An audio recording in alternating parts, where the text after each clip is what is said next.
Quiero que incline un momento su rostro, de favor. Cierre sus ojos y, como yo le dije, quiero pedirle, de favor, abra su corazón. Yo sé que Dios va a hablar a su vida en esta mañana. Lo ha hecho a través de este tiempo de oración al principio, de estar en su presencia, de descansar. Pero hoy necesitamos también escuchar un mensaje que nos va a ayudar para poder salir adelante. Padre, gracias te damos. Quiero rogarte que tú pongas esa tranquilidad a nuestras vidas. Esa tranquilidad a cada persona que está aquí, Señor. Que de repente vienen como un mar volcado con situaciones que no saben cómo resolver, Señor. Un mar picado, pero tú estás aquí para venir y poner calma en medio de esa tempestad. Gracias, Dios, en el nombre de Jesús. Amén. Alcanzando nuevos desafíos, y es la segunda parte que vamos a ver hoy en esta mañana. Esta historia o este mensaje está basado prácticamente en 2 capítulos de las Escrituras. Primer libro de Samuel, capítulo 13 y 14. El capítulo 13 nos da el contexto para poder entender ahora la razón por la que Jonatán, hijo de Saúl, arriesga su vida y, sobre todas las cosas, él se propone alcanzar algo que los demás no estaban dispuestos a hacer. ¿Por qué? Por miedo. El contexto que se nos da en el capítulo 13 es una nación paralizada. Es una nación llena de miedo. Es una nación que no puede moverse. Que cada vez que salían veían al enemigo y lo que hacían era esconderse dice la Biblia literalmente, en las cuevas, en cualquier foso o en los peñascos. Era tanto el miedo que ellos tenían cuando vieron a un ejército, por lo menos de 30,000 carros que estaban listos para la guerra. Y ese ejército, además de eso, dice que era numeroso como la arena del mar. Pero no solo el problema era el enemigo, sino el problema es que dice que estaban en estrecho. Tenían ellos una limitación, no sabían qué hacer. Esta historia nos hace recordar lo que usted y yo de repente pasamos en nuestra vida. 2 cosas. Primero, frente a nosotros tenemos amenazas, tenemos enemigos, quizás no reales, no su vecino, no esto, no el otro. Pensemos en las áreas que nosotros manejamos, las relaciones, la familia, los problemas financieros, todo lo que está alrededor y que de repente en nuestra vida nos hacen achicarnos. Porque no encontramos salida, porque no solo está frente a nosotros ese problema, sino estamos en estrecho. Saúl toma la decisión incorrecta, arrogante, hablábamos, imprudente, de declarar la guerra a un ejército numeroso con 3,000 personas nada más, creyendo que podía ganar. Pero cuando ese ejército de 3,000 personas vieron que frente a ellos estaba uno mejor, ellos fueron desertando. De tal manera que Saúl solamente se quedó con 600 personas. Ahora el problema era mucho más serio. Porque además de que en todo el pueblo solo había 2 personas que tenían espadas. Una era la de Jonatán y la otra la de Saúl. Ahora Saúl, el único que tenía espada, solo se volteaba y contaba solamente con 600 personas para enfrentar un gran problema. Piense por favor cuántas veces usted y yo estamos en una situación similar. Estamos frente a nosotros con un gran problemón. Y si nos volteamos y vemos nuestros recursos para poder enfrentarlo, nos damos cuenta que no nos va a alcanzar para nada. Así que quizá tomamos la decisión o hacemos lo que hacía el pueblo. Veían esto, veían sus recursos y no les quedaba otra más que esconderse en cuevas. No había de otra. Ahora, esto hace que el país estuviera paralizado. No había trabajo, no podían salir al campo a trabajar de manera tranquila. Así que las cosechas se estaban echando a perder. Y si la situación hubiera seguido mucho más tiempo, hubiera empezado a haber hambre. Porque frente a ellos sí estaban sitiados por un ejército. No solamente no podían sembrar, tampoco podían salir. Ese es un problema muy serio. En esta situación, de ese problema en la que se encuentra el pueblo de Israel, surge Jonatán, su hijo. Y él toma una decisión, llamémosle de alguna manera, tomando un riesgo. Ahora, ¿es bueno tomar riesgos? No solo es bueno, sino también es necesario muchas veces arriesgarnos, salir de nuestra zona de confort, de nuestra zona de comodidad, de nuestra zona en donde quizá no ganamos mucho, pero tampoco perdemos nada. Así que de repente preferimos quedarnos aquí porque si decimos, si salgo es más riesgo y mejor me quedo con esto. Y podemos caer en una situación de mediocridad o, en su defecto, podemos caer en una situación de desaliento, de desánimo. No vale la pena seguir intentándolo otra vez. Primer libro de Samuel, capítulo 14. Lo primero que quiero que veamos, por favor, es la necesidad de poder salir de nuestra zona de confort, arriesgarnos a hacer algo que de repente parece inconcebible. Capítulo 14, versículo 1. Aconteció un día que Jonatán, hijo de Saúl, y quiero que vea, cuando dice aconteció un día, básicamente, aunque nosotros vemos 2 capítulos, pueden pasar semanas. O sea, no es de que un día pasó y al siguiente, no, pasaron semanas. Semanas de estrechez, semanas de tensión. Pero un día, Jonatán decidió cambiar esa tensión. Y si usted y yo no tomamos esa decisión de hacerlo un día, podemos seguir escondiéndonos como ratones en cuevas. O tomamos la decisión un día, arriesgándonos, sí, pero tomando algunas situaciones de las que hizo, algunas consideraciones que tomó en cuenta Jonatán, y son las que quiero compartir con ustedes. Pero vean, por favor, lo arriesgado que hizo. Aconteció un día que Jonatán, hijo de Saúl, dijo a su criado que le traía las armas: ven, pasemos a la guarnición de los filisteos que están a aquel lado. Ahora, por favor, piensen lo arriesgado que es. Lo que le está diciendo no es solamente vamos a quedarnos a ver qué deciden ellos. Si pelean con nosotros, sí o no. Aquí quien toma la iniciativa, y vuelvo a repetir, es una iniciativa de riesgo, es Jonatán. Vamos a ir hacia ellos, vamos a jugar en su cancha, o vamos a pelear en su cancha. ¿Cuántos? 2. Llamó a su criado, a su paje de armas. Ven, pasemos a la guarnición de los filisteos. Vamos allá. No podemos quedarnos aquí. Hermanos, muchas veces usted y yo preferimos quedarnos acá. Preferimos solamente a ver cómo se mueven las cosas y quizá si podemos hacer algo bien y si no, es más seguro estar aquí.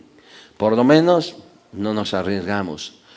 Pero la primera cosa que usted y yo como cristianos tenemos que hacer es ser personas que tomamos riesgos. Que pueden de repente salir mal las cosas, sí. Pero ¿sabe? Se dice que las personas cuando mueren los últimos días de su vida, y hay estudios serios o encuestas donde al final, en un estado de postración, les preguntan ¿de qué es lo que te arrepientes? ¿Y sabe cuál es la respuesta de ellos? No es de lo que hicieron, sino de lo que no hicieron. Y tal vez nosotros lleguemos a un punto en nuestra vida que podamos decir lo mismo. Pude hacer esto, pude hacer el otro, pero no lo hice por miedo, por frustración, por todo lo que usted quiera y mande.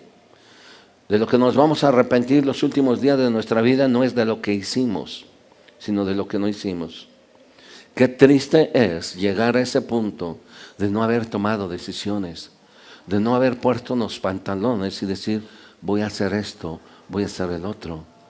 Y vivir excusando y echándole la culpa a otros, que ellos tuvieron la culpa, que no nos enseñaron, que nos engañaron, como jóvenes.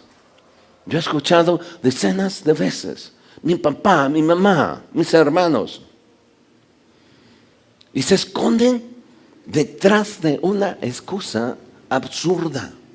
Y lo digo absurdo porque aunque hubiera sido cierto, el problema es que eso a mí no solo me afectó, cambió mi personalidad de tal manera que yo permití que otro tomara la decisión por mí. Y según yo tomé la decisión, no es cierto, lo tomó otro porque son las circunstancias. Así que tenemos nosotros que arriesgar, levántate, ve al campo del enemigo. Pero, ¿y si pasa esto? Lo intentaste. ¿Y si pasa aquello? Lo intentaste. El problema va a ser que tú llegues al último día y ves fracasado todas las cosas y tú puedas decir, ¿por qué no lo hice? ¿Por qué no lo hice? ¿Por qué no me arriesgué? ¿Por qué no tomé en cuenta? ¿Por qué no hablé? ¿Por qué no le dije a mi esposa esto? ¿Por qué no le dije a mi esposa aquello? ¿Por qué no tomé esta decisión de tomar una inversión? ¿Por qué no tomé esta decisión de poner disciplina, de poner orden en mi casa? ¿Por qué no me arriesgué a tomar en cuenta un gran plan que tenía? ¿Y si hubieras perdido? No, vale la pena. O sea, dice que en una ocasión Thomas Alva Edison, el inventor de lo que era el foco, la bombilla, que tiene más de 1000 experimentos patentizados, su laboratorio se quemó. Y cuando estaba quemándose su laboratorio, con todas sus notas, sus inventos, con todo, él tenía un ayudante, se llamaba Jimmy, y salieron los dos. Y mientras él estaba allí viendo cómo se quemaba su casa y su laboratorio, Jimmy estaba con las lágrimas derramándose. Y entonces se volteó y le dijo a Tomás, allí se fueron todos nuestros problemas, perdimos. Y Thomas Alva Edison se volteó y dijo, no te preocupes. Allí se fueron nuestros errores, ahora tenemos más de 1000 formas de poder mejorar. Alguien que tiene la capacidad de levantarse, de no esconderse. Es alguien que vale la pena. Es alguien que va a salir adelante. Por favor, toma eso en cuenta en tu vida. Sea un Jonatán. ¿Con riesgos? Sí. ¿Puede fallar? Quizás sí. Pero no, ¿cómo lo vas a saber si no pasas del otro lado? Precisamente en la tierra de los filisteos. Es loco eso, es loco hacer eso, pero si usted se fija, muchas de las cosas que hicieron los hombres de Dios fueron cosas locas, literales. Un Elías que cuando escucha que Jezabel lo va a matar, Dios lo esconde en el arroyo de Kerib. ¿Y sabe qué cosa? Bueno, no solo que Jezabel, cuando cuando hay la sequía. Y entonces el rey lo empieza a buscar por todos lados. ¿Sabe dónde se había escondido, por decirlo de alguna manera, Elías? En la tierra de Jezabel, en su pueblo. Allí estaba. Mientras Acab andaba por todos lados, él estaba aquí, en la tierra de sus enemigos, literal. Muchas veces Dios nos va a pedir que hagamos cosas que no nos entran, que dentro del plano a lo mejor nos pueden parecer mal. Ahora, dentro de esto, quiero dejar 3 detalles que son importantes, porque no es solamente, pues aviéntate. Los que son adultos que están aquí, recuerdan un programa todavía creo que era de blanco y negro en las televisiones, ¿no? Y se hizo muy famosa una expresión de alguien que era arrojado, de alguien que se aventaba y lo hacía. ¿Se acuerdan la expresión, aviéntate como el Borras? ¿Cuántos se acuerdan de eso? ¿Sí? Okay. O sea, ¿qué es lo que está haciendo? Pues a lo tonto, por no decir otra palabra. Aviéntate, hazlo. Entonces, lo que hizo Jonatán no es aventarse como el borras, quiero que quede claro. Tampoco estuvo imitando la arrogancia de su padre y la imprudencia.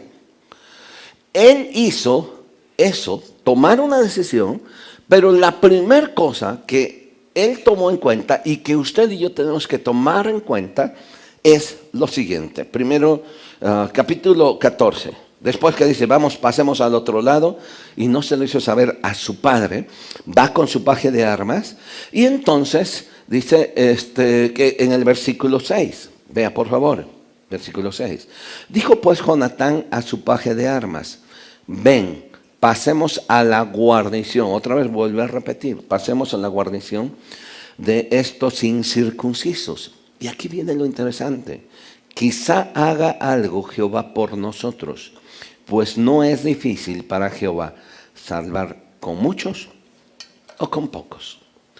Número 1, pon tu confianza absoluta en Dios. Entienda por favor, eran dos y no le quedaba otra más que confiar en Dios. Así que le dice a su paje de armas, quizá haga algo Jehová. Ahora, esa expresión de quizá no es de incredulidad, no es de impotencia, decir, no, pues a lo mejor, si Dios quiere, no. Es una expresión, porque si usted ve adelante dice, lo puede hacer con muchos o con pocos. ¿Está entendiendo? O sea, lo primero que él hace es poner su confianza en Dios. Usted y yo tenemos retos en nuestra vida. Póngase retos grandes. Pase al lado de la guarnición de su enemigo. No tenga miedo. Pero la primera cosa no es envalentonarse, no es ser arrogante, sino voy a pasar porque tengo la confianza que mi Dios puede hacerlo. ¿Se acuerda de la historia de Daniel y sus amigos cuando le dice, te voy a echar en el foso, no en el foso, en el horno que está ardiendo? Y llega el rey y le dice, ¿crees que Dios te puede sacar? Dice, sí. Adórame a mí. Dice, no, no te voy a adorar a ti, porque mi Dios me puede sacar adelante. Mi Dios me puede librar de ti y de esto. Y termina diciendo, y si no, no lo voy a hacer. Eso se llama fe. Eso se llama confianza. Arriesgarse, pero poner nuestra confianza en Dios. Así que la primera cosa es esta. Pon tu confianza en Dios. No importa que tan grande sea tu enemigo. No importa que te sientas en medio de leones, de lobos. Entiende que es Dios que te va a sostener. Me encanta un salmo. Quiero que vayamos a ese. Salmo 121, de favor. Hay dos versículos. Salmo 121. Empieza el versículo 1. Alzaré mis ojos a los montes. Y luego viene la pregunta, ¿de dónde vendrá mi socorro? Les explico rápido, porque para nosotros no tiene mucho sentido, aunque podemos decirlo de manera poética, es que levanta tus ojos y a ver dónde viene Dios, o dónde vendría tu ayuda. Y puede ser de manera poética. No, el contexto es el siguiente, cuando había guerra, se citaban en un llano, en un valle para pelear. Un ejército plantaba toda su fuerza por un lado y el otro plantaba toda su fuerza por el otro lado. De tal manera que entonces se veían mutuamente, medían sus fuerzas y decían, sí podemos. Y si no, sí había una regla en la que podían decir, espérame, aguanta, voy a conseguir más. Y los esperaban. O sea, llamémosle así, se oye raro, una guerra civilizada, pero así era. Pero además de eso, la otra de las cosas es que no solo el ejército ponía al frente sus mejores soldados, sino lo que hacía era que alrededor de las montañas ponían caballos, ponían guerreros, ponían carretas. De tal manera que entonces cuando se plantaban y veían todas las montañas, podían decir, aquí ya perdimos, porque tenemos más enemigos, no hay hacia dónde ir. Por eso el salmista dice, alzaré mis ojos a los montes. Es decir, ¿dónde están mis guerreros? ¿Dónde está el ejército que me va a apoyar? Y se pregunta, ¿de dónde va a venir mi socorro? Si tengo un problema y no veo ningún apoyo, ¿quién me va a ayudar? La respuesta está en el siguiente versículo. ¿Qué dice el siguiente versículo?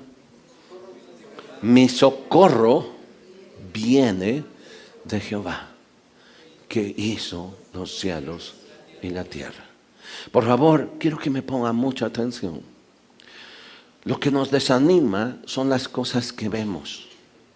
Lo que a usted y yo nos deprime es todo lo que vemos o lo que no vemos. Porque nuestros ojos están plantados en el problema que existe, pero no tenemos ninguna solución. Levantamos nuestros ojos y no vemos que venga ayuda de ninguna parte. Usted levanta sus ojos y no se da cuenta, o no solo no se da cuenta, no ve la ayuda por ningún lado. Y entonces nos desanimamos. Y entonces tenemos nosotros, ahora sí, que levantar nuestra mirada, ya no a las montañas, sino un poquito más arriba. ¿De dónde viene mi socorro? De Jehová. Y fíjese, así como para que le agarres la onda, ese Dios que hizo los cielos y la tierra, ¿no crees que puede hacer mucho más por tu vida? ¿Podemos repetir los dos versículos? ¿Sí? Guárdalo en su corazón. Alzaré mis ojos a los montes. ¿De dónde vendrá mi socorro? Mi socorro viene de Jehová, que hizo los cielos y la tierra. Cierra un momento sus ojos. Mire, permítame un momentito, vamos a continuar. Quiero que esta frase, esta parte de la Biblia, que es una expresión de confianza en Él, la guarde. ¿Cómo viene usted? Le decía yo hace rato, la carga, y de repente aún en lo personal, con una situación que yo no puedo entender, pero yo sé o percibo que hay crisis familiares, que hay crisis en algunos de ustedes, que han pasado situaciones difíciles las últimas semanas. Y hoy has venido aquí, has estado levantando tus manos, estás cantando, pero yo quiero darte esta palabra en esta mañana. El socorro y la ayuda están en puerta. Abre tu corazón. Abre tu corazón. Solo ve a Jesús. Solo ve que ahí está. Que Él está contigo como el pastor que aunque andes en valle de sombra de muerte, Él estará contigo. Que está ese pastor Jesús, que aunque estés caminando por ese bosque donde no encuentras luz, donde no sabes ni siquiera a dónde dirigirte, qué hacer, y te sientes perdido o perdida, ahí está Dios. Ahí está Dios contigo. Descansa en Él. Descansa en Él. Pon en tus manos la vida de tu familia, de tus hijos, que quizás son los que te están preocupando. Padre, toma la vida de cada persona, aun de quienes nos estarán viendo, Dios. Tómales allí. Extiende tu mano de bendición sobre ellos y guárdales. Espíritu Santo, ven y derrámate y fluye con esa lluvia fresca sobre tus hijos. Gracias, Jesús. Amén, Dios. Ahora, mire, déjeme darle un versículo más. Santiago, en cuanto a decir, bien, voy a hacerlo, voy a tomar en cuenta, me voy a arriesgar. Mire, quiero nada más dejarle este pasaje porque nos habla precisamente de la prudencia. y que tenemos que tener mucho cuidado. O sea, si usted dice, bueno, ¿y cuándo saber una u otra cosa? Dice la Biblia, ahí mismo Santiago, si alguno tiene falta de sabiduría, pídala a Dios. Vean lo que dice Santiago capítulo 4, estaba yo pensando ahorita, capítulo 4, versículo 13. Dice, vamos ahora. Aquellos que dicen, hoy y mañana iremos a tal ciudad y estaremos allá un año, traficaremos en el sentido de comercializaremos o trabajaremos, no es de que aquí Santiago era guachicolero, ¿no? Sino comercializaremos, ganaremos. Dice, cuando tú no sabes qué será el día de mañana, porque ¿qué es tu vida? Ciertamente es neblina que aparece por un poco de tiempo y luego se desvanece. En lugar de lo cual tú deberías decir, si el Señor quiere, viviremos y haremos esto o aquello. Ahora, piensen rápido. Si nuestra vida es como una neblina que se va, por favor, deja de estar pensando, dándole vueltas a tu rollo, justificándote. Ponle patitas, arriésgate. Porque tu vida es como una neblina. Dice que en la mañana está y en la tarde se viene. Así que, ¿qué haces? Voy a ir si el Señor quiere. Pero tal vez estamos perdiendo nuestro tiempo dándole vueltas acá. No, pues es que esto. Tu vida es una neblina.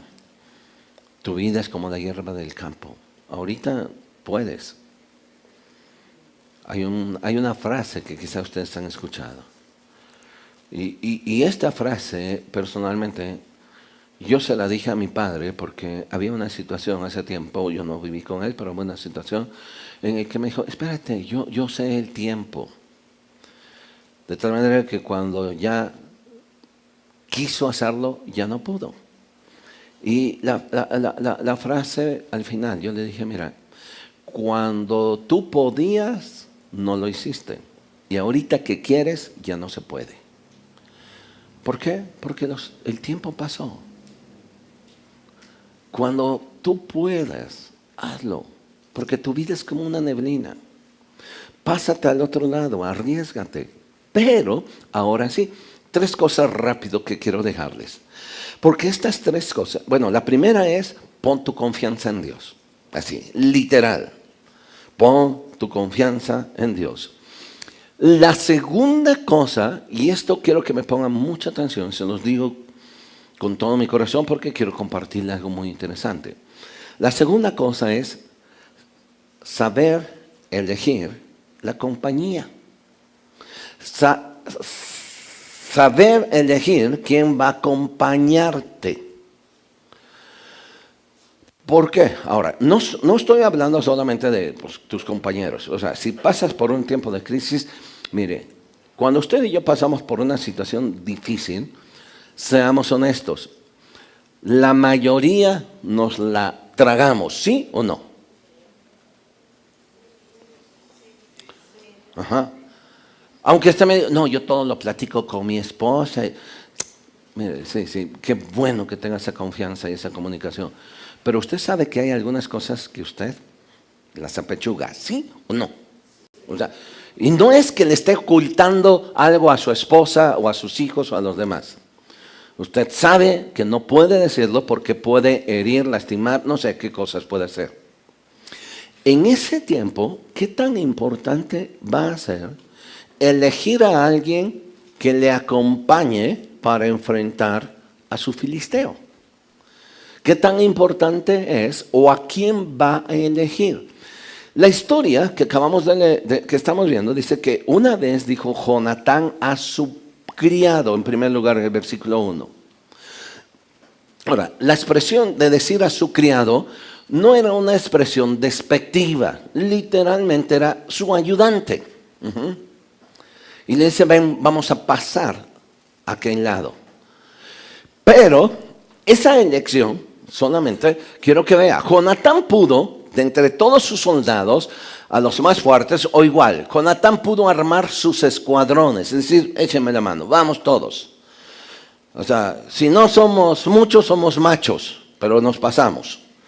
Pero sin embargo, él solamente escogió a uno para que estuviera con él a su lado. ¿Por qué? Si él tenía más gente. Porque usted y yo tenemos que ser muy prudentes, y la segunda cosa que quiero decirles es que nosotros debemos saber elegir a quién va a acompañarnos. Cuida con quién estás caminando. Dice la Biblia, las malas compañías corrompen las buenas costumbres. Pero aquí yo quiero regresarme a este punto. Ahora, ¿por qué escogió a este paje de armas o a este criado? En el tiempo de Jonatán no se le daba el nombre de escudero. Los escuderos solamente vienen a ser oficialmente reconocidos a partir de la Edad Media. Un guerrero traía a su lado un escudero. ¿Qué era el escudero? El que traía su escudo, sus armas, su lanza, su espada, su daga, su flecha, todo. Ese era el escudero, que iba con él a su lado. Así que los escuderos eran tan importantes que tenían que tener ciertas características. Estas características, primero, tenían que tener una fuerza física fuerte. Se les pongo un ejemplo. No pierda aquí Samuel. Nada más vaya al capítulo 17, de favor. Allí del 17 de Samuel.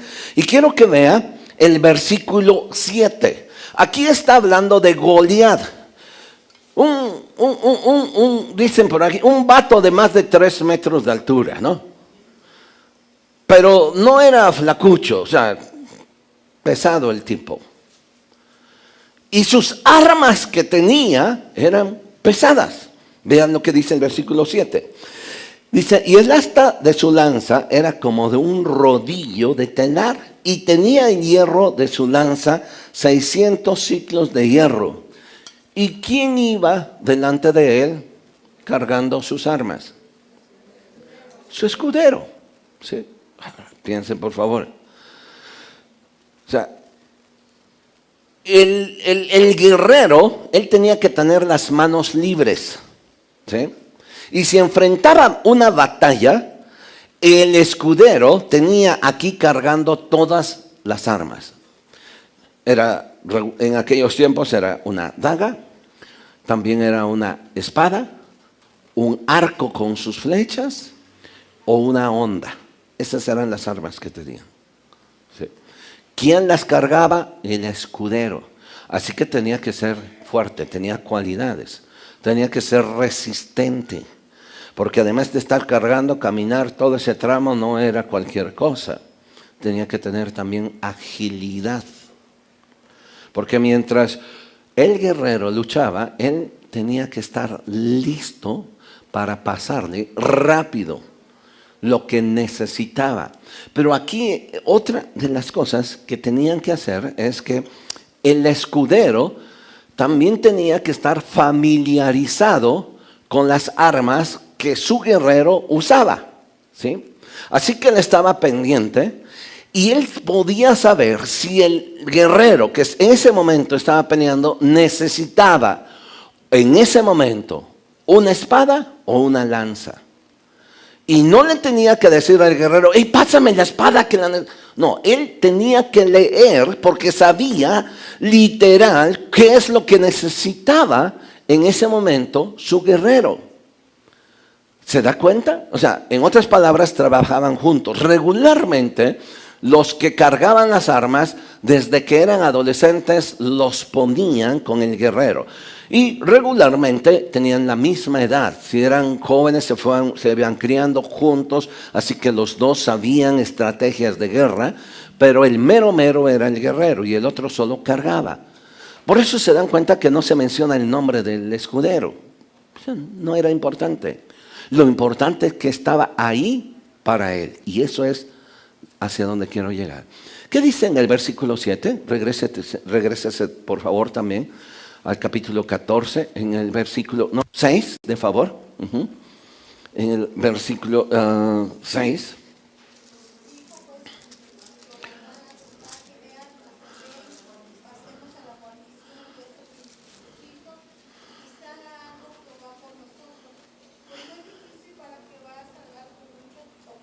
Ahora, eso es lo que le dice Jonatán. Ahora, vean la respuesta de su escudero. Y su paje de armas le respondió, haz todo lo que tienes en tu corazón. Ve pues, aquí estoy contigo a tu voluntad. Por favor, mire, usted y yo tenemos que ver. Ahora, aquí sí es un equilibrio, porque hay algunos que de repente nos rodeamos de gente que nos aplaude, ¿no? No, todo lo echas bien, entonces, y pues nos sentimos porque todo nos aplaude. Pero también el otro problema es de gente que allí está y que no hay nada bueno que hagamos. Ese es un gran problema. El punto es encontrar el equilibrio de ver quién va a acompañarme, pero en primer lugar, antes de que que me va a acompañar, él tiene que tener un corazón como el mío. Él tiene que leerme a mí. Cuando el guerrero luchaba, el escudero o el paje de armas estaba observando los detalles. El guerrero no tenía que voltearse y decirle haz esto, haz el otro. Él tenía que saber leer el rostro, tenía que leer también su postura, todo. O sea, en otras palabras, estaba fundido, o en otras palabras, el escudero tenía que tener un corazón para él. Por eso, cuando Jonatán dice, vamos al otro lado, dijo, haz todo lo que tienes en tu corazón, porque yo estoy a tu lado. Aquí está. En otras palabras, cuenta conmigo. Y si Dios ha puesto en tu corazón esto, hazlo. Yo solo te voy a seguir. La segunda cosa que usted y yo tenemos que aprender es a ser sabios, a ser prudentes. Pero prudentes para buscar quién va a acompañarnos, quién va a caminar con nosotros, a quién le vamos a abrir nuestro corazón.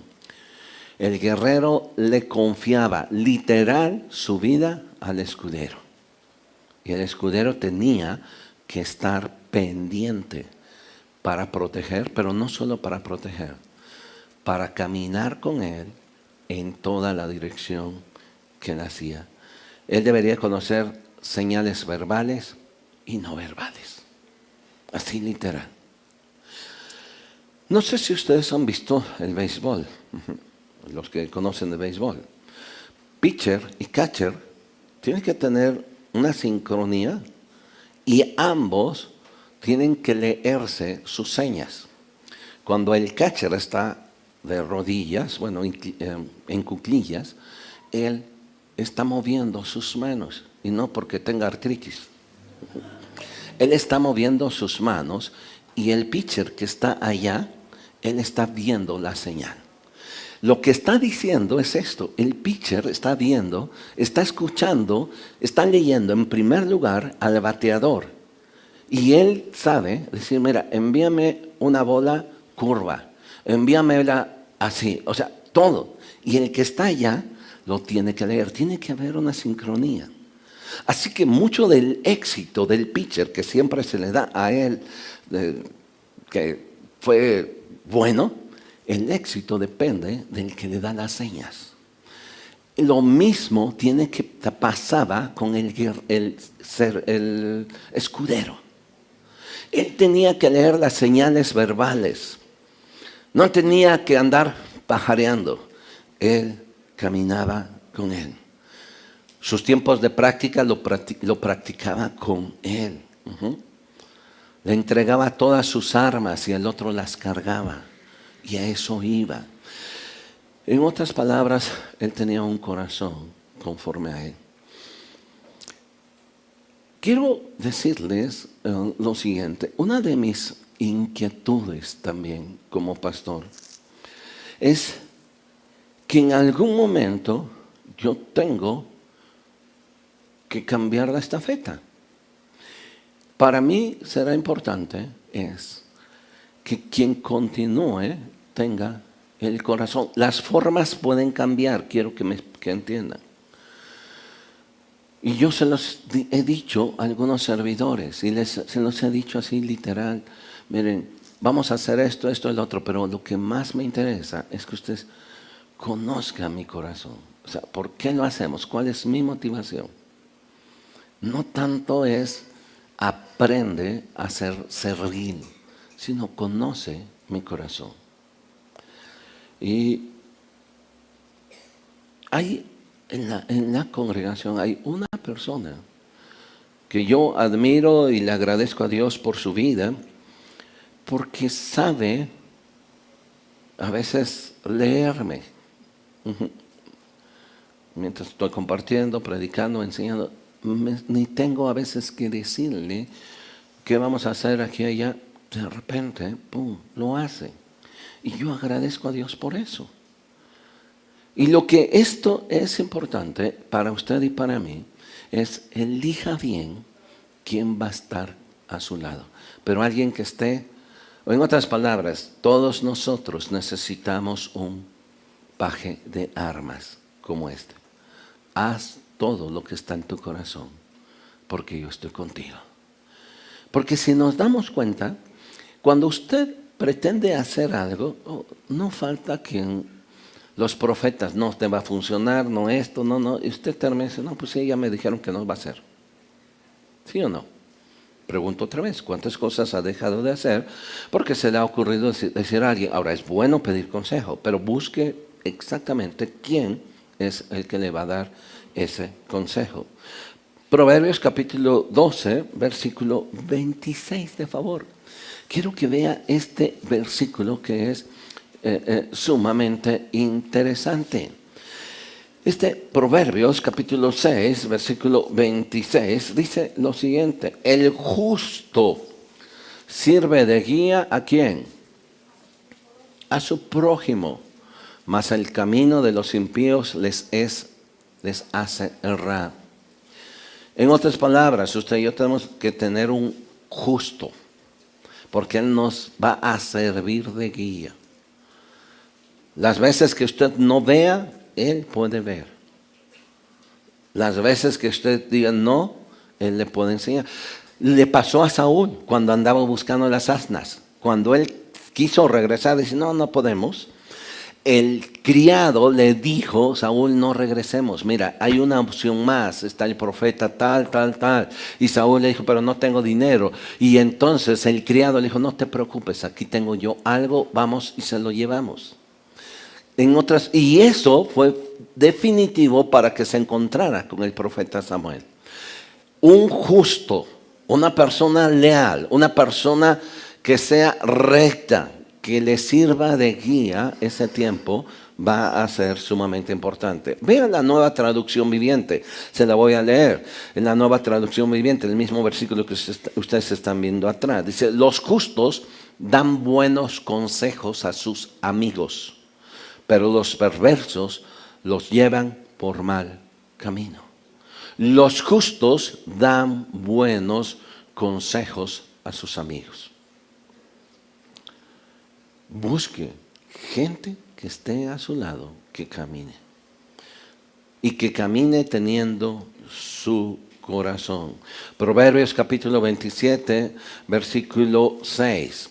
La Nueva Biblia Vida dice, son mejores las heridas del amigo que los besos del enemigo. Proverbios capítulo 27 en la versión 60 que posiblemente usted trae, dice lo siguiente, Proverbios 27, 6. Fieles son las heridas del que ama, pero inoportunos los besos del que aborrece. Son mejores las heridas de un amigo que los besos de un enemigo. Y la tercera cosa, ahora, recuerde, 2, 1, ponga su confianza en Dios, total. Arriésguese, pero ponga su confianza en Dios. 2, elija con quién va a caminar en ese tiempo difícil. Elija quién va a estar con usted para apoyarle y para guiarle ese tiempo. Y la tercera cosa, que es sumamente importante, es que toda victoria siempre se va a obtener con un precio. No es nada fácil.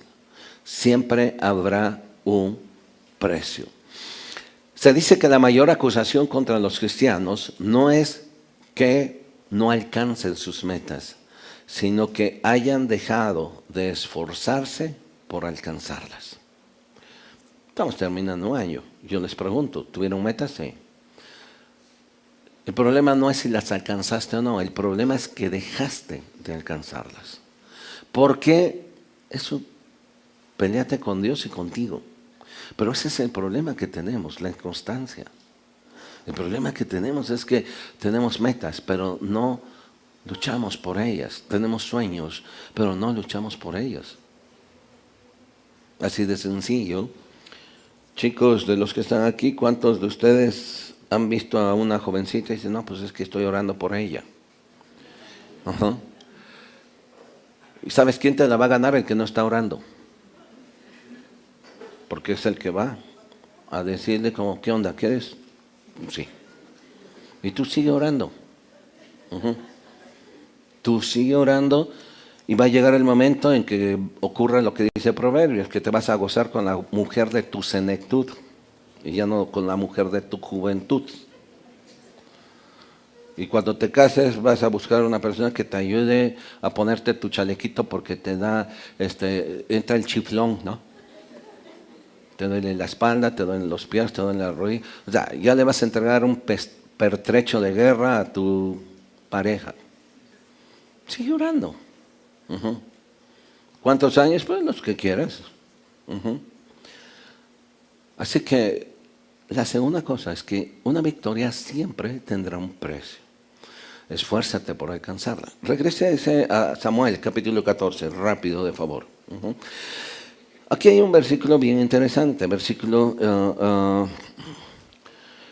desde el 11, 14, 11. Dice, se mostraron pues cuando pasó Jonatán y su paje de armas al otro lado, dice, se mostraron pues ambos a la guarnición de los filisteos.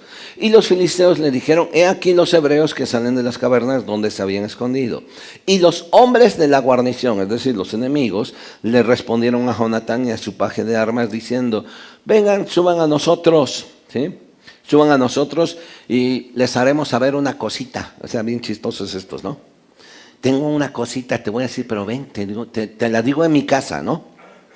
Dice, sube a nosotros y les haremos saber una cosa. Entonces Jonatán dijo a su paje de armas, sube tras mí, porque Jehová otra vez los ha entregado en manos de Israel. Y ojo, por favor, estaba Jonatán y él no se cargó la victoria. No dijo, no, pues Dios los ha entregado en mis manos. No, Dios los ha entregado en manos de quién, dijo. ¿De quién dice? En el versículo, estoy en el 12.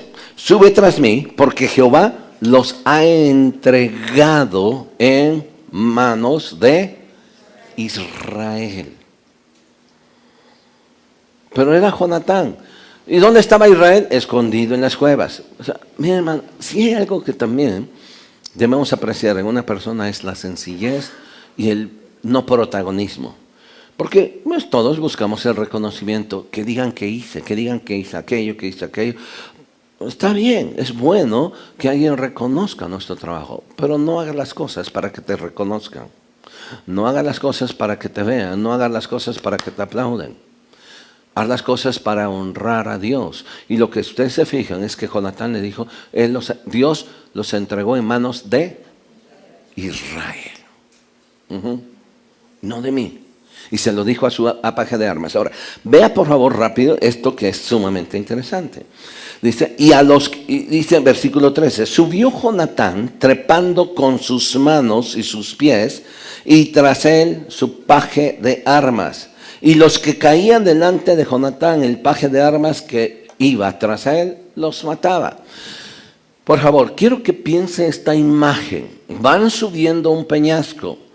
Es tan vertical que la única forma es trepar con las dos manos y con los dos pies. Pregunto, ¿cómo los mataban? Dígame.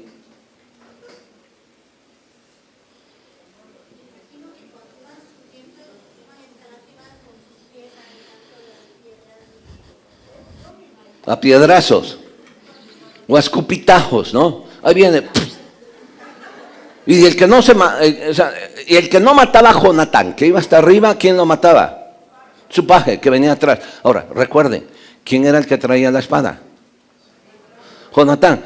Otra vez la pregunta, si iban trepados los dos de manos y piernas, ¿cómo usaba la espada? Se la amarró aquí y cuando veía un caderazo, y órale, no sé. Pero ahí se da cuenta la manera en la que Dios obra. Porque Dios siempre va a hacer las cosas que dice, Señor, ¿cómo le hago? Tú no te preocupes, tú nomás agárrate fuerte, ¿sabes? Yo voy a hacer lo demás. Y el que venía atrás no tenía espada. Y tú, oye, Jonah, ¿y cómo le hago yo? Tú no sé, tú aguantas. Si te cae, tú lo matas. ¿Pero cómo lo mato? Pues no sé. Pero tú lo vas a hacer. ¿Se da cuenta? Dios siempre va a actuar a hacer algo cuando usted y yo aceptamos que siempre va a haber un precio. El precio era arriesgado. Si los dos, o uno de ellos, se dejaba de agarrar, pues ahora el peñasco hacia abajo, morían. Siempre va a haber riesgos en nuestra vida. Y la victoria siempre tendrá un riesgo. El ascenso de Jonatán ilustra que la victoria está al alcance de quienes están dispuestos a liberar su fe.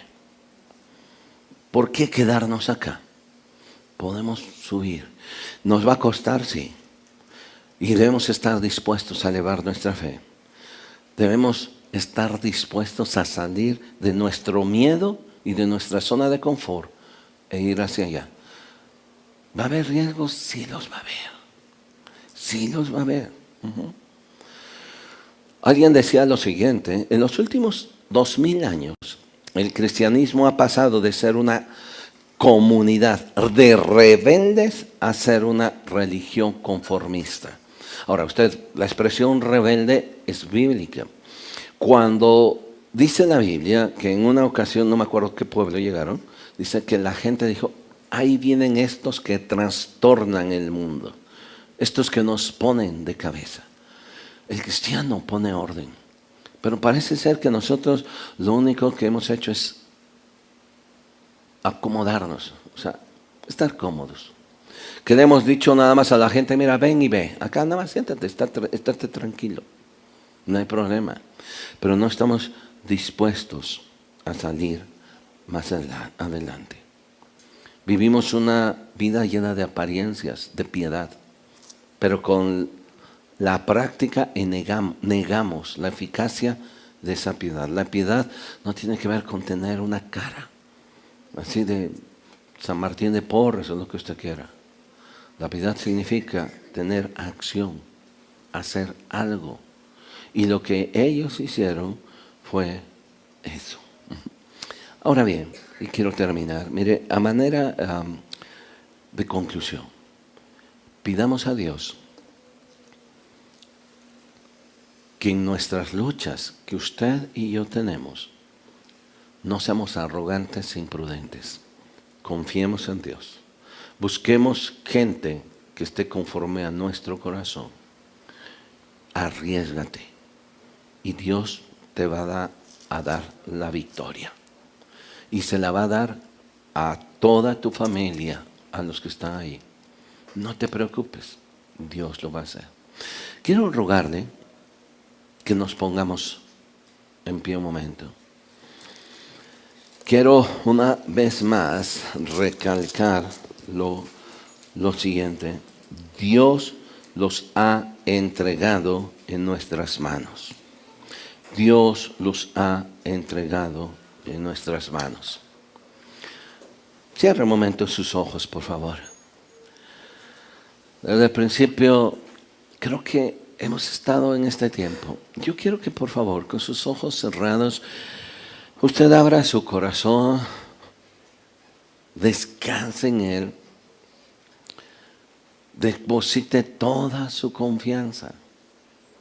Hoy, en esta mañana y a mediodía, yo quiero invitarle a que salga, vaya a comer, a descansar, lo que vaya a hacer en todo el día. Pero en la noche usted llegue a casa descansado. Que en la noche usted llegue a casa, al acostarse, tomar unos minutos y decirle a Dios, gracias. Ha sido un buen día porque tú hablaste a mi corazón. Y quizá el día de mañana será necesario escalar con pies y manos. Y usted diga, no sé cómo hacerle. No se preocupe. Usted hágalo. Usted tome la decisión ya. Usted tome la decisión de decirle, lo hago. Porque no quiero seguir escondiéndome otra vez en esa cueva. Pero, ¿qué le parece si ahorita, en este momento, con sus dos manos en alto, le dice, Espíritu de Dios, refresca mi corazón, refresca mi vida,